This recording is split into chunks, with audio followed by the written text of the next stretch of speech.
August மாதம் 14ஆம் தேதி கூலி திரைப்படம் திடீர்பட்ட நிலையில் அதற்கு ஏ சான்றிதழ் வழங்கப்பட்டிருந்தது.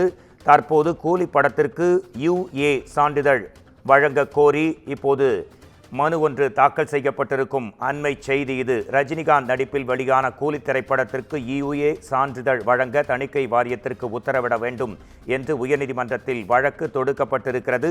கூலி திரைப்படத்தின் விட அதிக வன்முறை காட்சிகள் இடம்பெற்றிருந்த கேஜிஎஃப் மற்றும் பீஸ்ட் படங்களுக்கு யுஏ சான்றிதழ் என்றும் அதில் குறிப்பிடப்பட்டிருக்கிறது. யுஏ சான்றிதழுடன் கூலி படத்தை வெளியிட அனுமதிக்குமாறு தணிக்கை வாரியத்திற்கு உத்தரவிட கோரி தற்போது நீதிமன்றத்தில் வழக்கு விசாரணைக்காக வந்திருக்கிறது. இதை அவசர வழக்காக ஏற்று விசாரிக்குமாறும் கேட்டுக்கொள்ளப்பட்டுள்ளது. அண்மையில் வெளியாகி 4 நாட்களில் வசூல் சாதனை நிகழ்த்தியிருக்கக்கூடிய கூலி திரைப்படம், இந்த படம் தொடர்பாக குடும்பத்தினரும் சென்ற பல்வேறு பொதுமக்கள் குழந்தைகளை அனுமதிக்கவில்லை என்று கூறி பல்வேறு செய்திகள் வெளிவந்தன.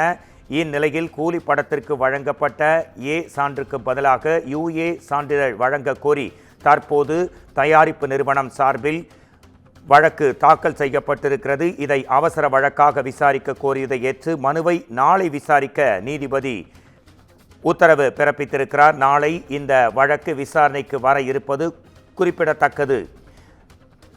ரஜினிகாந்த் நடித்து ஆகஸ்ட் மாதம் 14ஆம் தேதி திரைக்கு வந்து கலவையான விமர்சனங்களை பெற்றிருந்தாலும் வசூலில் சாதனை நிகழ்த்திய கூலி படத்திற்கு யுஏ சான்றிதழ் வழங்க கோரி தற்போது சென்னை உயர்நீதிமன்றத்தில் வழக்கு தாக்கல் செய்யப்பட்டிருக்கிறது.